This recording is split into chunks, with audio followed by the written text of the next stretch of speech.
ಎಲ್ಲರಿಗೂ ನಮಸ್ಕಾರ. ಇನ್ಫೋವರ್ಸ್ ಕನ್ನಡ ಯೂಟ್ಯೂಬ್ ಚಾನಲ್ಗೆ ಸ್ವಾಗತ. ನಾವು ದೇಶದಾದ್ಯಂತ ವಿಭಿನ್ನ ಹೆಸರುಗಳಲ್ಲಿ ಸಂಕ್ರಾಂತಿ ಹಬ್ಬವನ್ನು ಆಚರಣೆ ಮಾಡ್ತೀವಿ.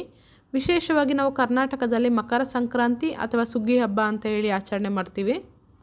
ಈ ಹಬ್ಬದ ದಿನ ಎಳ್ಳು ಬೆಲ್ಲವನ್ನು ಹಂಚ್ತೀವಿ, ಗಾಳಿಪಟ ಹಾರಿಸ್ತೀವಿ ಹಾಗೂ ಹಸುರು ಕರುಗಳಿಗೆ ಪೂಜೆಯನ್ನು ಕೂಡ ಮಾಡ್ತೀವಿ. ಹಾಗೂ ರೈತರು ತಾವು ಬೆಳೆದಂಥ ಬೆಳೆಗೆ ಪೂಜೆಯನ್ನು ಕೂಡ ಮಾಡ್ತಾರೆ. ಈ ವರ್ಷ ಮಕರ ಸಂಕ್ರಾಂತಿ ಹಬ್ಬವನ್ನು ಜನವರಿ 14ನೇ ತಾರೀಕು ಆಚರಣೆ ಮಾಡಬೇಕಾ ಅಥವಾ ಜನವರಿ 15ನೇ ತಾರೀಕು ಆಚರಣೆ ಮಾಡಬೇಕಾ ಅನ್ನುವಂತಹ ಗೊಂದಲಗಳು ಕೂಡ ಇದೆ. ಹಾಗೆ ಈ ವರ್ಷ ಮಕರ ಸಂಕ್ರಾಂತಿ ಹಬ್ಬದ ಸಮಯದಲ್ಲೇ ಏಕಾದಶಿಯು ಕೂಡ ಬಂದಿದೆ. ಇದು ತುಂಬ ಅಪರೂಪಕ್ಕೆ ಬರುವಂತಹ ಏಕಾದಶಿ, ತುಂಬ ವರ್ಷಗಳ ನಂತರ ಬಂದಿರುವಂತಹ ಏಕಾದಶಿ. ಇದ್ರ ಬಗ್ಗೆನೂ ಕೂಡ ಮಾಹಿತಿಯನ್ನು ತಿಳಿಸ್ತೀನಿ. ನೀವು ಇನ್ನೂ ನನ್ನ ಚಾನಲ್ಗೆ ಸಬ್ಸ್ಕ್ರೈಬ್ ಆಗಿಲ್ಲ ಅಂದರೆ ದಯವಿಟ್ಟು ಸಬ್ಸ್ಕ್ರೈಬ್ ಆಗಿ.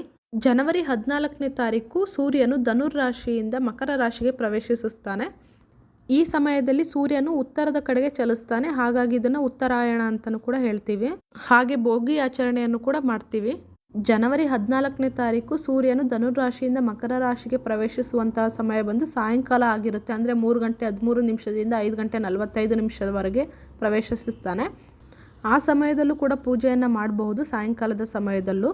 ಆದರೆ ನಮಗೆ ಉತ್ತರಾಯಣ ಪೂರ್ವ ಪುಣ್ಯಕಾಲ ಆರಂಭವಾಗುವುದು 15ನೇ ತಾರೀಕು. ಹಾಗಾಗಿ ನಾವು ಈ ದಿನವನ್ನು ಮಕರ ಸಂಕ್ರಾಂತಿ ಅಂತ ಆಚರಣೆ ಮಾಡ್ತೀವಿ. ಜನವರಿ 15ನೇ ತಾರೀಕು ಮಕರ ಸಂಕ್ರಾಂತಿ ಹಬ್ಬದ ಪೂಜೆ ಮಾಡೋದಕ್ಕೆ ಇರುವಂತಹ ಬ್ರಾಹ್ಮಿ ಮುಹೂರ್ತ 5 ಗಂಟೆ 8 ನಿಮಿಷದಿಂದ 5 ಗಂಟೆ 56 ನಿಮಿಷದವರೆಗೆ ಇರುತ್ತೆ.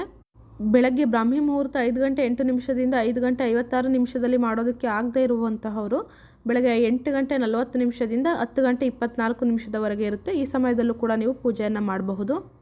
ಹಾಗೆ ಷಟ್ತಿಲ ಏಕಾದಶಿಯು ಕೂಡ ಜನವರಿ 14ನೇ ತಾರೀಕಿದೆ. ಅಂದರೆ ಏಕಾದಶಿ ತಿಥಿ ಪ್ರಾರಂಭವಾಗಿದ್ದು ಜನವರಿ 13ನೇ ತಾರೀಕು ಮಧ್ಯಾಹ್ನ 3 ಗಂಟೆ 17 ನಿಮಿಷಕ್ಕೆ ಪ್ರಾರಂಭವಾಗಿ ಏಕಾದಶಿ ತಿಥಿ ಮುಕ್ತಾಯವಾಗೋದು ಜನವರಿ 14ನೇ ತಾರೀಕು ಸಂಜೆ 5 ಗಂಟೆ 52 ನಿಮಿಷಕ್ಕೆ ಮುಕ್ತಾಯ ಆಗುತ್ತೆ.